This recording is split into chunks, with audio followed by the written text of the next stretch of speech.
All right, Shalom. Shalom. First Shalom. foremost, want to give all praises, honor, and glory to Yahweh, Ba'ashem, Yahushai, Ba'ashem, Rakak, Wadash. Double honors to the elders and apostles of Great Millstone that taught me this truth. And Shalom to the hopeful elect, the Akim and Akwaf, scattered around the four corners of the globe that have returned to the obedience of the scriptures in these latter days. All right. Shalom. All right. And this is just going to be, basically our Thursday night live stream. Right. We're going to touch on various topics, right? But all those topics, as we know, are centered around prophecy, right? AKA the will of the Lord, okay? The things that are happening here on the planet Earth. And as we can see this year, I mean, it almost seems as if time, like time this year, ever since, the elder apostle Tahar, he named this year, the hopeful year of Jacob's trouble, right? And we know according to the scriptures, the Lord said in, I believe it's Matthew, the 24th chapter, all right, how he was shortening the days, So as we continue to progress, it seems as if time is just continually speeding up, right? And we see things happening very quickly, very, very, very quickly, And something I was meditating on, all right, on the way here. Matter of fact, we can start off with this precept. There's a sense of urgency, like right now, like you can sense it. Like there's a sense of urgency among, the body. There's a sense of urgency among even the heathen at this point. These Americans, right? They can sense the writing on the wall.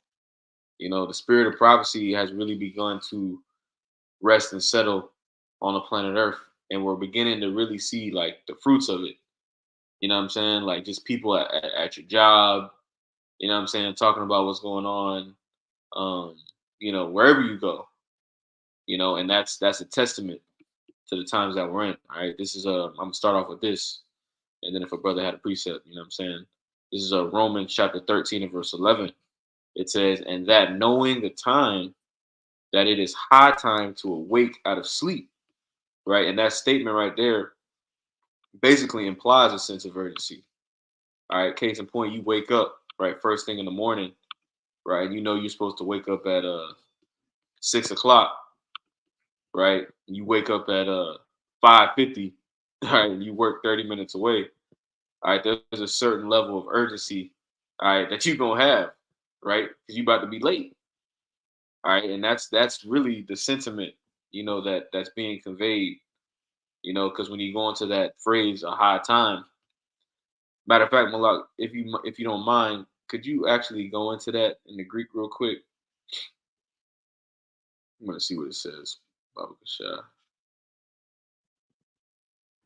Kind, it's that word high time. It says, oh, hoorah. Man, Hey, that last hoorah, like the people be saying in the world. mhm. G5610 says a certain definite time or season fixed by natural law and returning with the revolving year. Oh wow. Ooh, man. Kind. Could you read that again, Baba Kasha? Yep. It says a certain definite time or season fixed by natural law and returning with the revolving year. Yeah. It says a certain definite time or season. All right, and that's what we see with Ecclesiastes, the third chapter, right? We see that the seasons have basically changed. Like the seasons on the planet, like we know we have spring, summer, fall, winter, right? Those are the seasons that govern nature. But the scriptures also talk about seasons in the form of rulerships. The beginning of rulerships, right? The middle of rulerships. You had the Pax Romana, right? The Pax Americana, what people call it, right? But then you also have the deterioration of kingdoms, the downfall of kingdoms, and that's the time that we're in right now. The downfall of America, Esau's kingdom. All right, that is a season and that is a time that was fixed. All right, going back really to the foundation of the earth. Brother had a precept. You can. Yeah, have some. Yeah, Bible shot. Because you said you brought up a good point. Everybody can feel it in the spirit that this is the time, the Lord's judgment. They might not necessarily be able to put it into those words how we put it, but they know something's off. They can feel the transition, the energy, the seriousness of every situation that's at hand, whether it be the economic system, whether it be the peace in the quote unquote Middle East, right? They can feel all that's getting very serious, and that the spirit of judgment is about to heighten in these times, Yep. except our people, Yep.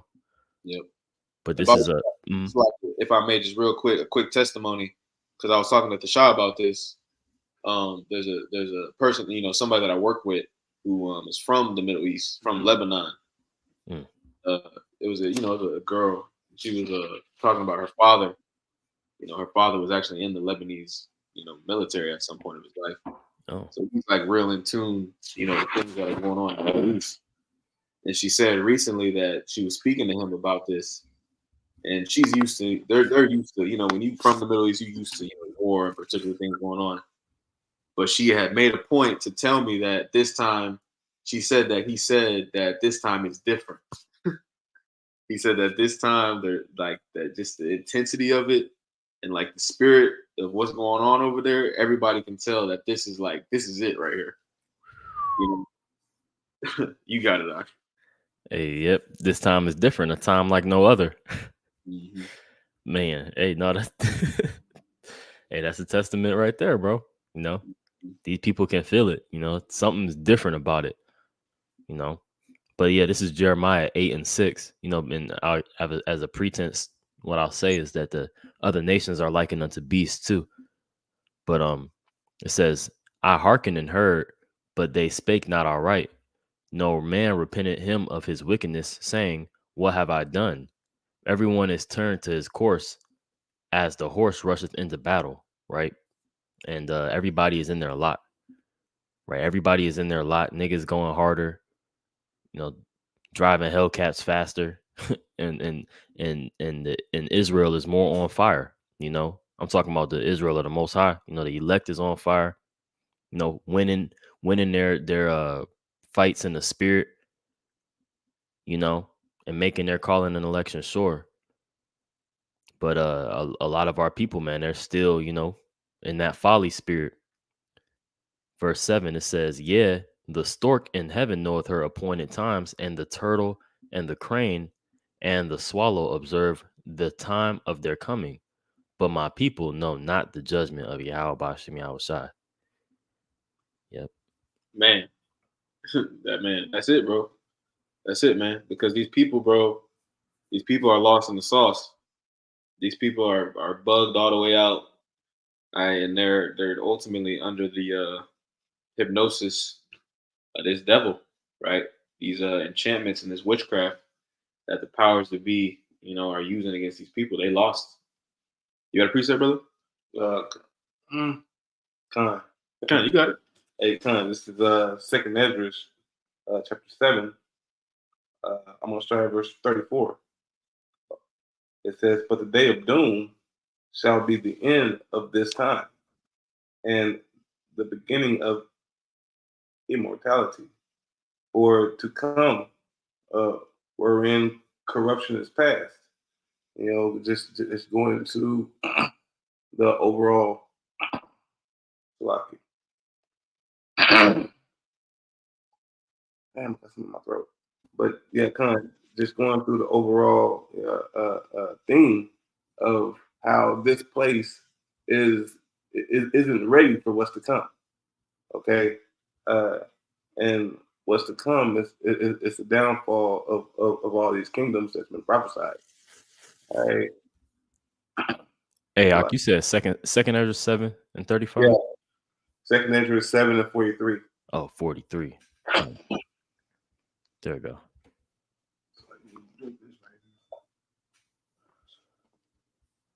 But it goes on. Baba Kushak, could you read it? Yeah. This is Second Ezra. I'm gonna read start from the top again. Second Ezra 7:43. It says, but the day of doom shall be the end of this time, and the beginning of the immortality to come, wherein corruption is past. So the corruption is being in Babylon the Great. Being in Esau's kingdom. All right, and whenever Yahweh Shemiah Shai comes back, he is going to do away with everything that this place has to offer. Okay, but with the overall mindset, just like the brother Malak brought out, Jake is getting whacked. It's waxing worse and worse. But the 1/3 of the nation of Israel is going to abound and overcome. Yep. And really, if I may add a quick point, these people are waxing worse and worse. And really, that's a reflection of really Esau. Yeah, the king. That's Sirach chapter 10. Yep. We can hold that on deck. Sirach 10:1. Because we know that in the spirit, right, particular things are happening that we can't necessarily see, but we know they're happening. Case in point, there's an uptick of, so-called, UFO sightings, right? Chariot sightings, right? The Lord is beginning to make felt his presence here on the planet Earth, and it's bugging Esau out. The enchantments are no longer working like they used to, right? So what we're seeing is we're really seeing Esau panic, all right? And it's trickling down onto these people. Baba Kusha, precept to what you just stated, Wisdom of Solomon 1:9. It says, "For inquisition shall be made into the counsel of the ungodly, and the sound of his words shall come unto Yahweh Shemiah Shai for the manifestation of his wicked deeds." Yep. Yep. And if I may, that inquisition is a major part of this too. That inquisition is also what's making these people real nervous. Because you got to keep in mind, like, the men of the Lord, not only have we been out on the highways and byways, but brothers have been making a diligent search, right, of the history, right, of the things that are going on behind the scenes, right, and in the background, right, and we're preaching those things, we're bringing those things to the forefront. So when we see people walk up and past the camp, and they're strangers, we don't really know them like that, but a lot of these people are a part of a lot of this fucking wickedness, a lot of these vile, like we were watching the human trafficking rings, right? The child human trafficking, the organ, and I don't want to get striked, right? I'll say the organ, the organ trade, gathering, right? Gatherings, right? All these wicked things that we know are going on. A lot of these people are part of that shit, whether they know it or whether they know it or not. And a lot of them are like literally a part of it. And through the spirit and power of Yahweh Shemiah Shai, he has marked those, those that have been a part of it, that have heard just a whisper, they're still marked. They're marked for that ultimate destruction by the thermonuclear missiles, whenever WW3 pop off, whenever the C-HIP is released, whenever everything culminates to one, all right, which everything that's culminating, everything that's popping off is the will of Yahweh Shemiah Shai, and at the end of everything, everybody's going to be celebrating and happy that it's finally over. But Esau has to be taken out the way first. So like if jumping the gun. You got a point, Malak? Yeah, I was gonna say too, like, that's the thing though. These people, they're looking all around and they see the wickedness going on, but they don't. That's one thing that they don't want to accept, is that who's at the forefront of pushing all these ideologies, all this wickedness upon the planet Earth. It's this damn devil that's in rulership, man. Right? They really think that they want the kingdom of heaven to come down and be here. But then you could go, have Babylon the Great. You could take a chariot over to America and still get your freak on and go back to the promised land. Like, no, man. Like, they think that this kingdom don't have to fall before the kingdom of Yahweh Shemiah Shai can be set up. And you see that with a lot of these Israelite camps, man. Baba Kushai, if I may say your point, they think that this is the kingdom of heaven. They think that this is it. You know, but how about Shemel Shai has them in a trick bag? Because this isn't it. Slavery has to come. Your judgment has to be implemented upon the face of the earth.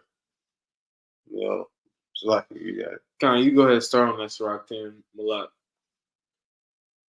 Baba Kasha.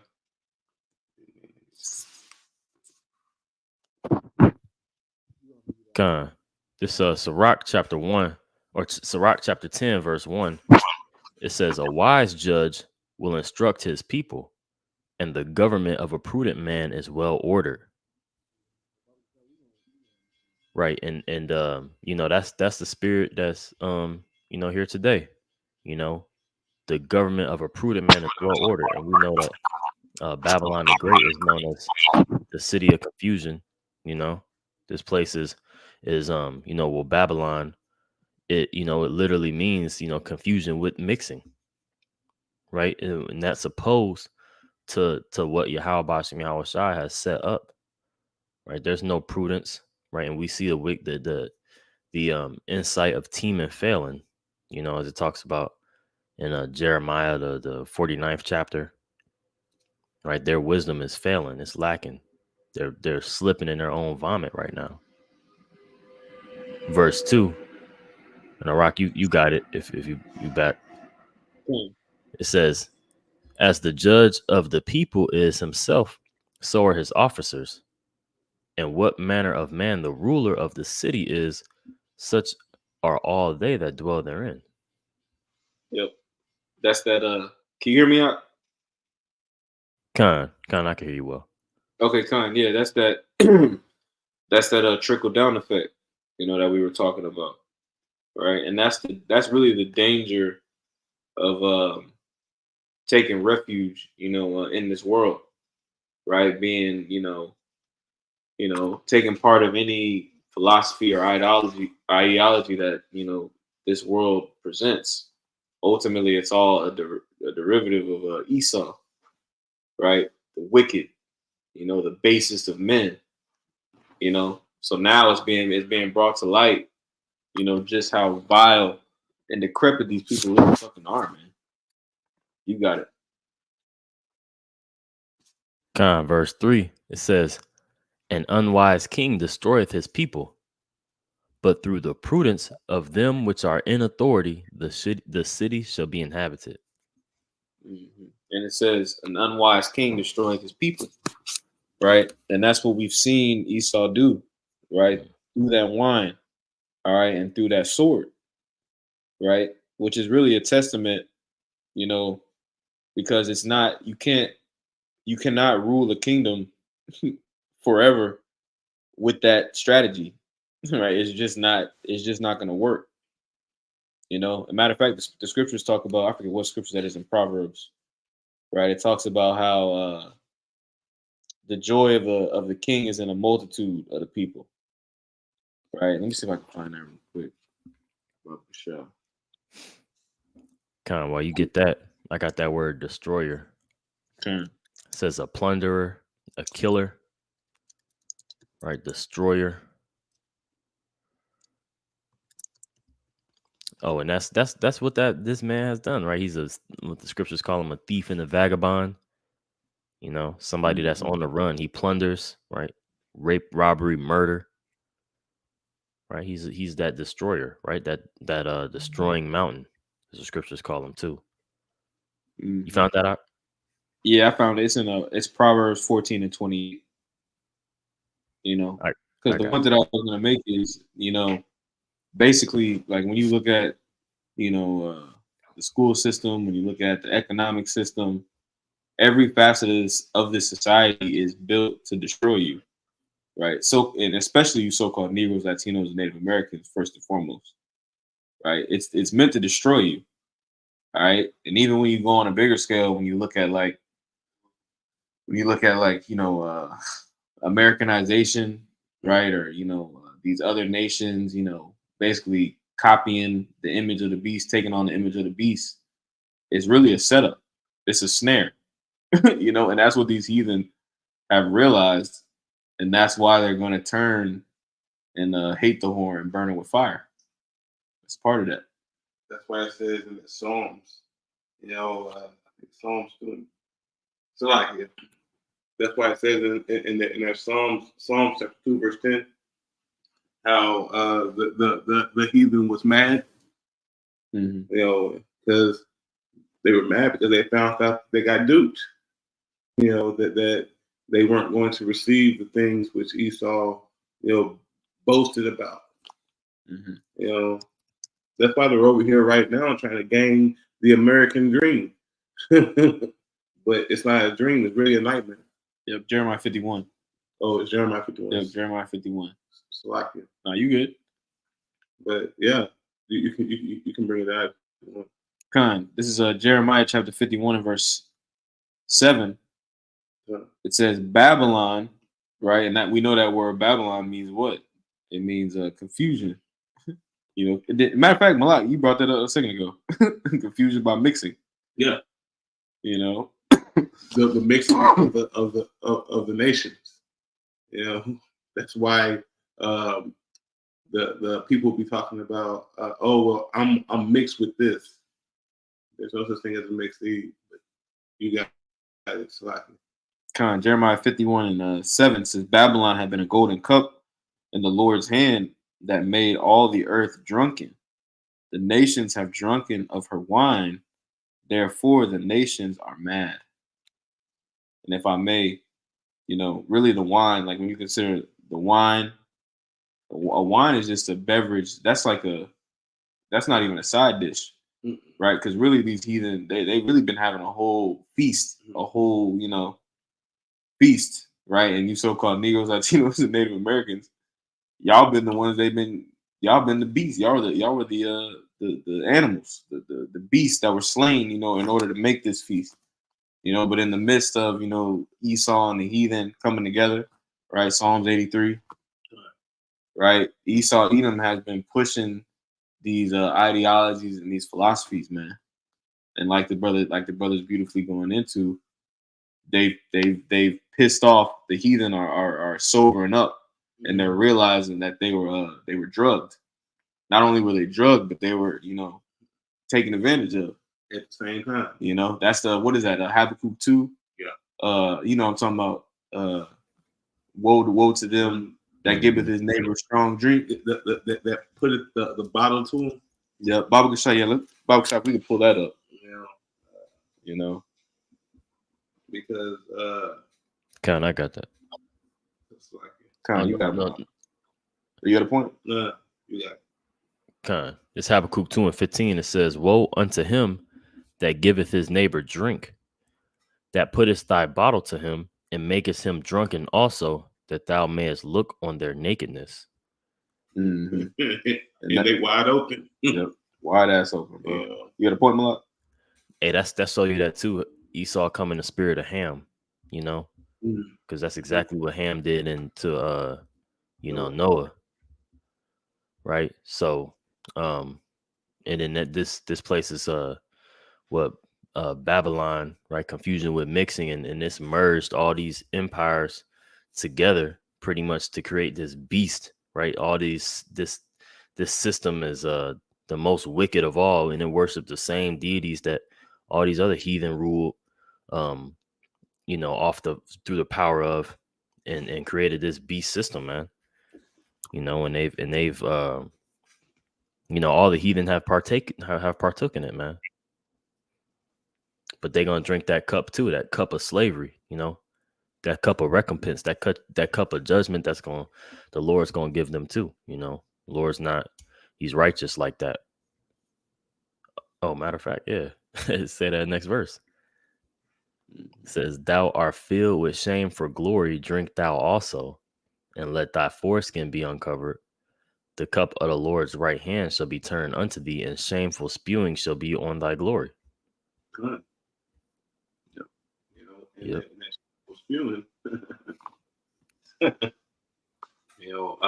Baba Kushai through the spirit. Could you pull that Judith chapter 16 verse 17? Come. Well, I'll speak on this. I thought you were gonna speak on that. But yeah, that shame for glory, all these atrocities that Esau has done, is being shown up now. That's what the Lord is doing now. The Lord has a spirit on the prophets to reveal these things that have been covered up, right? To really get into what these scriptures is talking about, and pushing, all this information coming about out with these small hats, about how they've been how nasty these niggas been in the sewer, that shameful spewing is upon the Edomites, man, in America chiefly, right? So and that's that glory, that what once was gloriful or glorious, right? The Lord is showing it to be disgusting and vile. But you say you want that Judith, brother? Baba Kushab. Judith what? 5? 16 and 17. 16 and 17. Oh, okay. Well, I know what you're talking about. Yep. This is Judith chapter 16, verse 17. It says, "Woe to the nations that rise up against my kindred. The Lord Almighty will take vengeance of them in the day of judgment, and putting fire and worms in their flesh, and they shall feel them and weep forever." And this is just going to the point that Rock just brought out about them feasting on Jake. Whenever they don't know that they're being the main dish, through this whole hell that we're going through, especially being on the bottom. We've been on the bottom for so long, we got used to it. Yeah. Jake is used to being gobbled up by Ham, by Moab, by Elam, by all these other nations that come into their neighborhoods and take all of their sons and leave. Okay, and this is Yahweh Shemel Shai taking vengeance or repaying, onto those heathen that's doing such to the apple of Yahweh Shemel Shai. But you got it. Yeah. I got something real quick. This is Ezekiel chapter 34 and verse 8. It says, "As I live, saith Yahweh Shemel Shai, surely because my flock became a prey, and my flock became meat to every beast of the field, because there was no shepherd, neither did my shepherds search for my flock, but the shepherds fed themselves and fed not my flock." Right? And the flock that it's talking about, is, the Israelites, right? The children of Israel, right? And those beasts of the field are talking about the other nation, but it specifically says at the latter end of that verse that not only is it the beasts of the field feeding on you so-called Negroes, Latinos, and Native Americans, but it's also, other Israelites. It says no shepherd. Let me read. I'm gonna read the latter half of this again. It says, "Neither did my shepherds search for my flock, but the shepherds fed themselves and fed not my flock." Right, and that's all these fucking preachers out here, right? All these conscious community cats, right? Fucking these wicked Israelite camps, that aren't preaching the truth, all right, and are making a merchandise, of the ministry. They're all eating off you niggas, man. Because they're all hirelings, right? Hirelings don't care about the flock. Hirelings just care about making their income, and then casting the rest off. Yep. Yep. Yeah, they just fed us empty calories. They gave us stuff that looked like it's food. And you might chew on it, and it's like, damn, this is but it's. It's just like a facade. You still hungry. It's like a gum, You ain't eating shit. You just chewing, But I had some. Yeah. This is Ephesians 5 and 13. It says, "But all things that are reproved are made manifest by the light. Whatsoever doeth make manifest is light." Right, and we know due to Second Peter, the first chapter, around the 19th verse, that this prophecy, these scriptures, right? The spirit of Yahweh Shai is the spirit of prophecy, and it's likened unto light, as the day dawn, That's what this message does, right? When we push prophecy, man, that's a vision, and it's giving us hope, right? Where no vision is, the people perish, right? So we've been given this prophecy to be alive, man. And this actual, it promotes growth, food, production, right? Those things are synonymous. So verse 14, it says, wherefore he saith, awake thou that sleepest, and arise from the dead, and Hamashiach shall give thee light, right? He's the holder of this light. It says, see then that ye walk circumspectly, not as fools, but as wise, redeeming the time, bringing it back to that point that Arak brought out. These people, they're concerned about all these different things that's going on around the planet Earth, right? They're concerned about all these different things, not understanding that things are about to change in a very real way, in a very serious way, redeeming the time, right? That's something that we should be doing, measuring the time diligently in itself, right? It says redeeming the time because the days are evil, man. That's what we coming into, evil times. You was gonna say something, Rock? Kind, I was just going. No, you can finish your point, brother. I was just gonna say, if y'all don't have a precept after this, we could jump into Matthew 24 and 36 on down, like verse 36 to verse 44. If y'all don't have any precept, because it's just going into the what the Spirit is bringing out. You know what I'm saying? Like this is like the scriptures say, the Lord cometh as a thief in the night, man. Like the Lord, and that's when you're most vulnerable, right? You're the most vulnerable when you can't see what's coming, and the Lord's doing that on purpose. The Lord don't want these people to see what's coming. The Lord want to fuck these people up. If I may say, that's why He's darkening the eyes of this place. Like the windows. He I believe that's in Isaiah, where it talks about how the windows are darkened. Loosely paraphrasing. Isaiah. Oh, Khan. Yeah, that's Isaiah 26, I think. Or wait. You said that when the windows shall be darkened? Yeah. No, that's Ecclesiastes 12. When the grinding shall cease. Yeah, Ecclesiastes 12.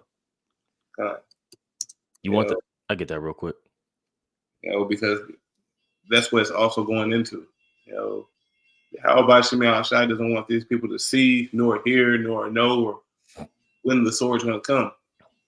When all hell's about to break off.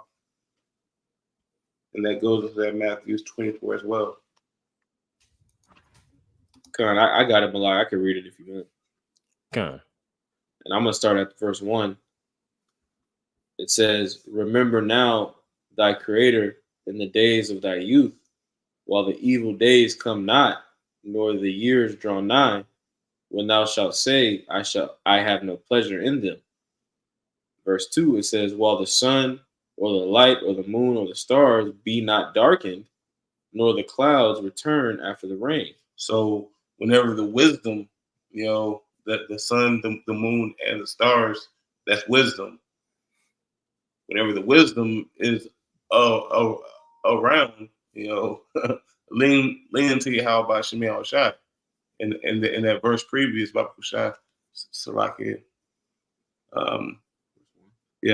Verse 1. Could remember you now? so I can Ecclesiastes chapter 12 verse 1. It says, remember now thy Creator in the days of thy youth, while the evil days come not, nor the years draw nigh. So this will be like a time before the Great Awakening, or right when the Great Awakening happened, like before the year 2000. Whenever the year 2000 hit, it was a boom.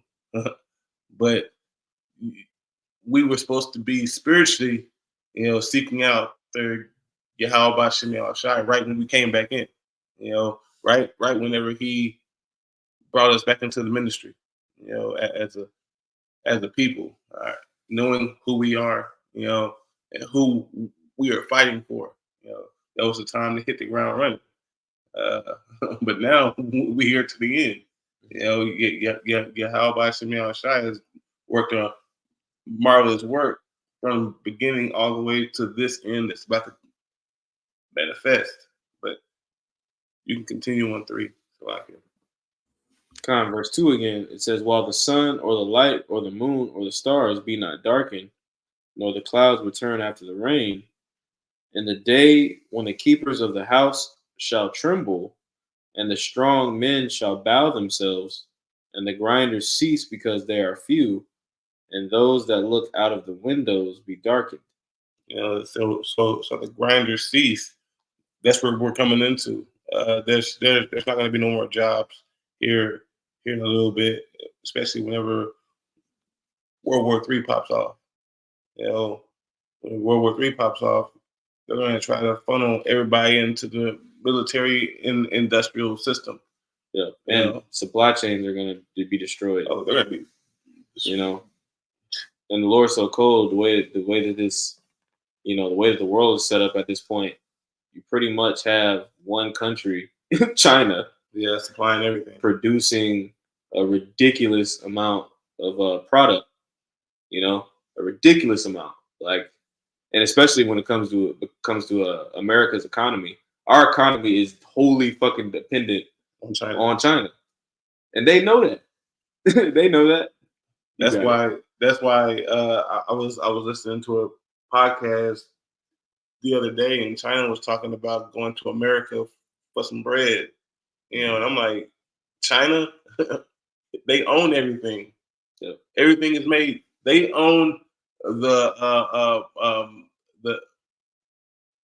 most of the gold. They're in the SDR bread basket. Yeah.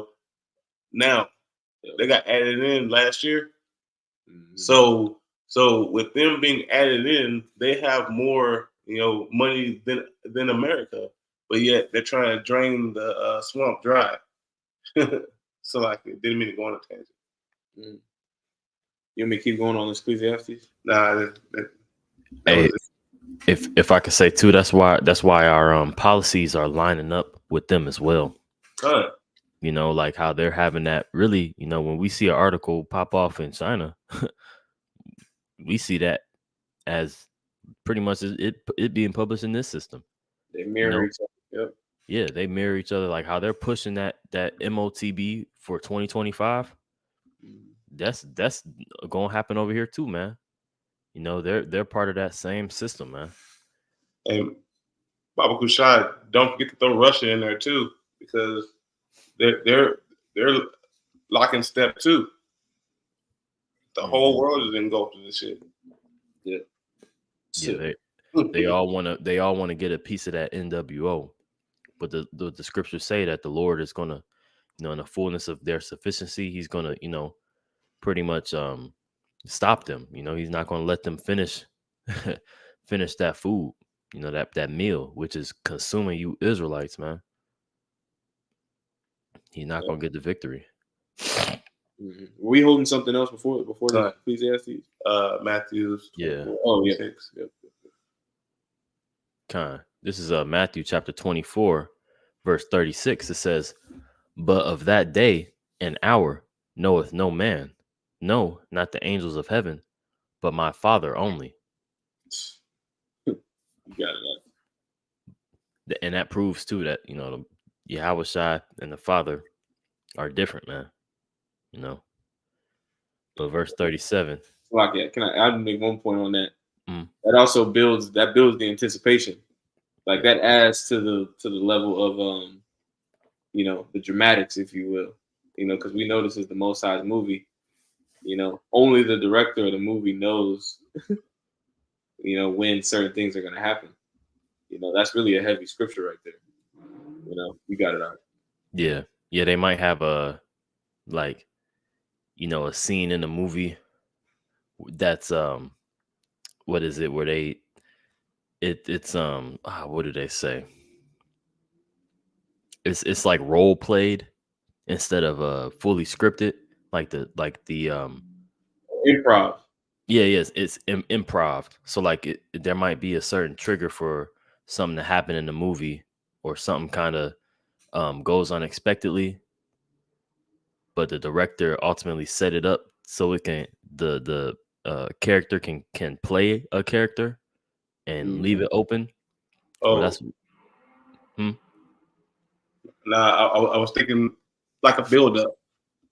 yeah, yeah. It's gonna be a climax too.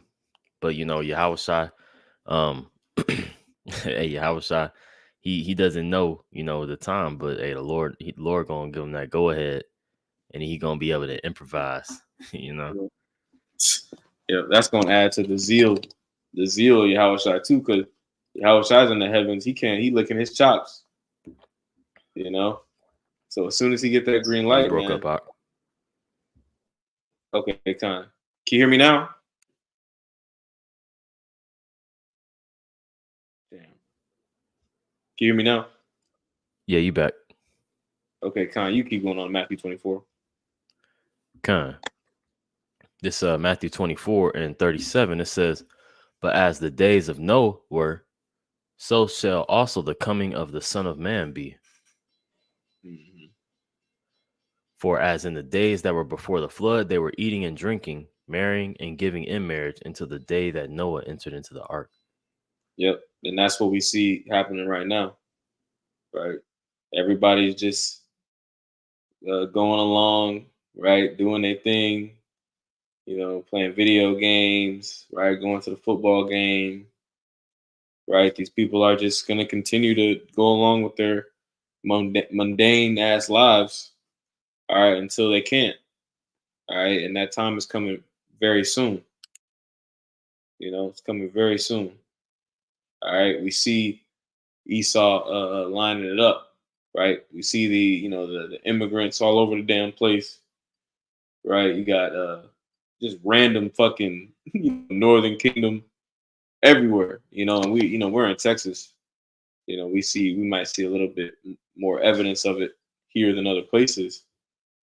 But I mean, you got to consider these people are being taken care of. People are being housed. These people are these people are being given, you know, particular resources, things of that nature. All right, why? Because, as a matter of fact, let me pull this up real quick. Let's get that the fanners. Let's get that real quick, all right? Because this is all prophecy, man. But again, if your eyes are closed, it's gonna get right past you. You're not even gonna notice it. You know, that's how cold the Lord is. This is Jeremiah chapter 51. This is Jeremiah chapter 51 and verse 2. It says, matter of fact, let me start verse 1. It says, "Thus saith the Lord, behold, I will raise up against Babylon and against them that dwell in the midst of them that rise up against me a destroying wind." Right? And this is a scripture you can use to show that the winds in the scriptures represent destruction. Right? And when you consider the wind, once the wind gets past once the wind goes past about 15 miles per hour, 12, 15 miles per hour, you can feel that shit, man. I mean, you can get knocked off your feet, you know, by a 20 mile per hour wind, you know, straight wind, you know, Straight wind. and that's a testament, you know, to the nature, like this nature on planet Earth, you know, the ocean, the waters, lightning, you know, the beasts of the field. That's why they call a tornado God's thumb.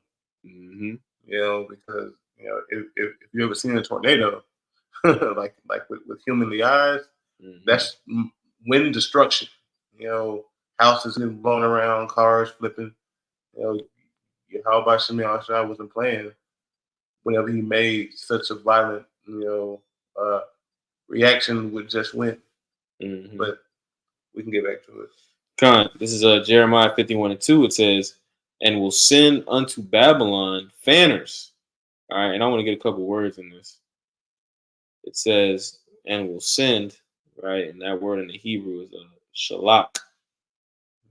It says to send away, to send, All right. It says Shalak, primitive root to send away, for or out. It says to appoint, to bring. All right, to bring. All right, and that's what we see happening right now with this border crisis, right? Basically, an unknown number of aliens, right? Which, to be honest, is probably in the millions at this point. They're saying like 8 to 10 million, Yeah, something like that. We have 8 to 10 million, aliens, unknown, undocumented, individuals just roaming around Babylon the Great. If you think that, if you think that that's a coincidence, if you think that that's a light thing, all right, you got another thing coming. All right, but this is back in Jeremiah. We'll read that verse 2 again. It says, and will send unto Babylon fanners. All right, when you go into that word fanners means foreigner. It says that shall fan her and shall empty her land. Right, so that's letting you know that what's going to happen. Something is getting ready to pop off. Yep. Right, there's something that's going to happen. Some type of event. Right, some type of chaos is going to be brought to the forefront that Esau is going to use to bring forth this MOTB. All right, because that's the center of attention. That's the centerpiece of Esau's NWO, the C hip. It says, Slack, get a point. Nah, you got it. It says, and will send unto Babylon fanners that shall fan her and shall empty her land. For in the day of trouble they shall be against her round about. All right, so these people are going to be, they're going to be ready, man. We're talking about war, right? We're talking about these people arming up, right? Because best believe, like brother's been bringing out, most of the people coming in are military age men. All right, and what you can't see is on the inside in their minds, they have a fervent hatred for you Americans. They have a fervent hatred for Babylon the Great. And that's how we're going to see prophecies like Isaiah the 13th chapter come into effect. Right? Women being ravished, in the streets. Right? That's how that's going to play out, man. And the Lord is orchestrating it right in front of our face. And the kicker on that is mostly going to be Eve. You strong-headed, strong-willed. I can do this by myself, women. All right, because until you need a man, you don't know you need a man. Mm-hmm.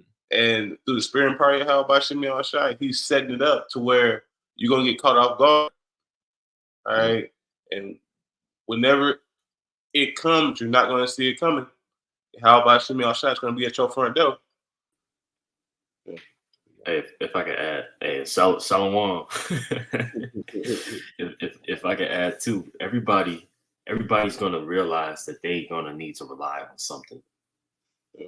Everybody's gonna realize, like, these women gonna realize that they need to rely on a man, and men are gonna realize that they need to rely on a higher power. So everybody's gonna have to come to terms with it. They need something to rely on. And and they're going to see their options narrow down, because right now where a lot of people are relying on for daily life is their job, their children. That's getting them. The only reason a nigga will say, the only reason I wake up in the morning is because I want to see my children. Which that's a beautiful thing to have children and things like that. But hey, man, when that's over what Yahweh Shai deemed to worship, which is him and his son, and that's a problem. People relying on their own vain opinions, right? That these things of the world, hey, it's not going to profit you in these times to come. Okay. That's all I had. You got anything else you want to bring out, Malak?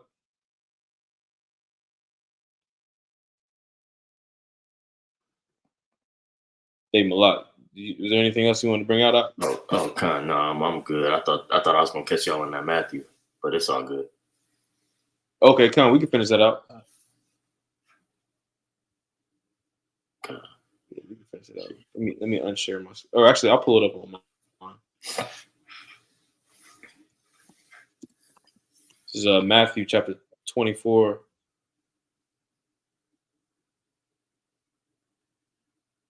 And I think we got to verse 39.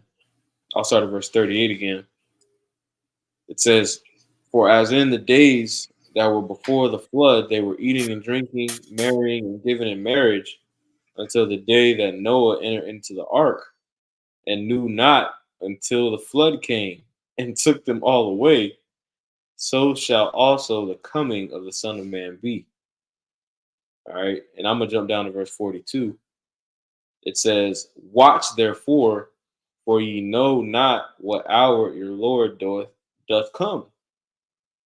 But know this, that if the good man of the house had known in what watch the thief would come, he would have watched, and would not have suffered his house to be broken up." All right. So basically, the thief, all right, is not gonna make a public service announcement. All right. And that's heavy. That's actually heavy though, because Yahweh Shai really, he has made a public service announcement, but he just hasn't given the majority of the people the ability to see it or to discern it, which right there proves that the Most High don't want everybody, and that he wants smoke with most of the inhabitants of the planet Earth. I mean, if I may say, it's like Russia, China. They're not going to tell you, "Hey, I'm about to release a nuclear bomb." It's just going to be suddenly, and that's how the fury of How about Shemi Shai comes suddenly, all of a sudden, and hey, that's why it's imperative for you to be diligent in making your calling and election sure, to be upon your watch, to not be caught up in any folly, or anything like that. Hey, if I could say too, because like Jake could do that in the world though. Like Jake will tell you, they'll give subtle signs. I'm talking about a nigga, you know what I'm saying? Like a nigga will give you subtle signs that he's plotting, and it's spiritual, like a thief. Like he'll be like, "Man, what if I just smacked you in your face and took your chain right now? What do you do?" Like and the nigga might just laugh it off, like, what I'm saying, thinking he's playing, but he's being dead serious, right? These elites, they think we're playing. They think that Yahweh Shai is playing. They think that this report is, it's just gonna go by the wayside. But Yahweh Shai ain't playing, man. He's about to spoil this place. He's about to leave nothing left. Yep. That's the spirit that Yahweh Shai is coming in, man. That's it, bro. That's it. But if y'all don't have anything else, you know what I'm saying? Lord's willing, this lesson was edifying. That want to give all praise, honor, and glory to Yahweh, Ba'ashem, Yahweh Shai, Ba'ashem Rakakodash. Double honors again to the elders and apostles that taught us this truth. And shalom to the next lesson.